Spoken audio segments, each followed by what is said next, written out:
شیعہ مسلک یا شیعہ فرقہ کب وجود میں آیا؟ شیعہ مسلک کی بنیاد رسول اللہ صلی اللہ علیہ وآلہ وسلم نے ڈالی کہ جب آپ نے ارشاد فرمایا یا علی انت و شیعتک هم الفائزون۔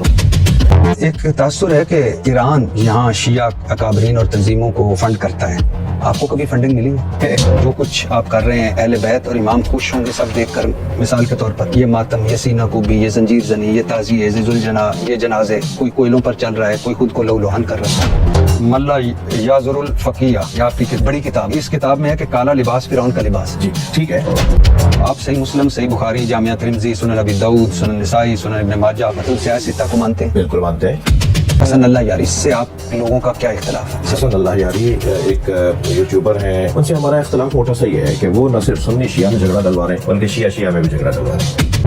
کیا یہ سچ ہے کہ امام مہدی حاضر ہو کر جب آئیں گے، ظاہر ہوں گے، ظہور پذیر ہوں گے، صحابہ کو قبروں سے نکال کر حد لگائیں گے؟ کچھ کتابوں میں چیزیں ہیں کہ امام مہدی جب آئیں گے تو قرآن لے کر آئیں گے، قرآن یہی ہے، وہ قرآن لے کر نہیں آئیں گے، وہ تفسیر قرآن لے کر آئیں گے جو مولا علی نے لکھی۔ ابھی جس کو آپ رد کر رہے ہیں یہ آپ کے شیعہ مورخین نے خود لکھا ہوا ہے؟ نہیں، وہ لکھا ہوا ہے مگر وہ سمجھے نہیں بات کو۔ شیعہ مورخین نہیں سمجھے؟ یقیناً جو غلط سمجھے گا تو غلط ہو جائے گا، تو ہم اس کو پر دین تو اپنا مذہب قربان تو نہیں کریں گے کسی ایک فرد جی۔ کو، غلط سمجھے گا۔ ابو لولو فیروز، یہ امیر المومنین حضرت عمر فاروق رضی اللہ تعالیٰ عنہ کا قاتل، ایران میں علامتی مزار ہے، لوگ آتے ہیں، زیارت کرتے ہیں، دعائیں مانگتے ہیں۔ شیعہ اسے بابا شجاع الدین دین کا بہادر سپوت قرار دیں۔ 2010 میں مسلمان علماء کی عالمی تنظیم نے اپیل کی کہ ابو لولو فیروز کا مزار مسمار کر دیا جائے، مگر حکومت نے ماننے سے انکار کر دیا۔ شیعہ علماء نے تو کہا کہ یہ امیر المومنین حضرت علی رضی اللہ تعالیٰ کے شیعوں میں سے تھا۔ اصل اذان بھی اس میں لکھی ہوئی ہے جس میں یہ علی ولی اللہ خلیفہ بالفصل نہیں ہے۔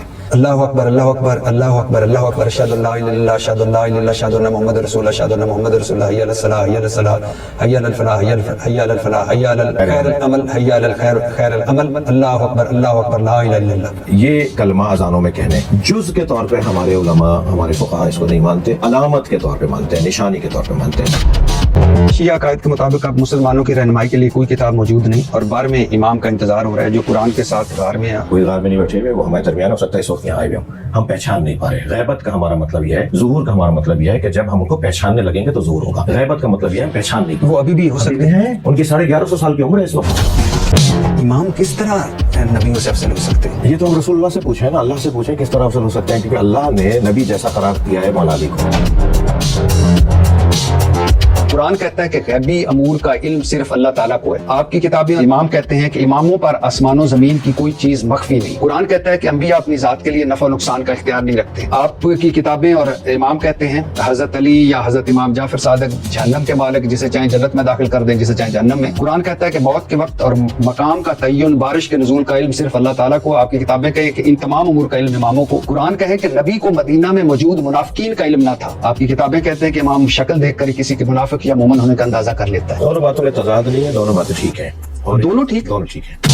ابو عمر بن محمد بن عمر بن عبدالعزیز کشی کی کتاب اختیار معرفت الرجال المعروف رجال کشی میں ہے کہ امام جعفر صادق کے پاس کسی شرابی آدمی کا ذکر کیا گیا جس نے حضرت علی کی محبت میں اشعار لکھے تو امام جعفر نے فرمایا اگرچہ وہ شرابی تھا مگر علی رضی اللہ تعالیٰ سے محبت کرتا تھا، اور محب علی اگر شرابی بھی ہو تو اللہ اسے معاف کر دے۔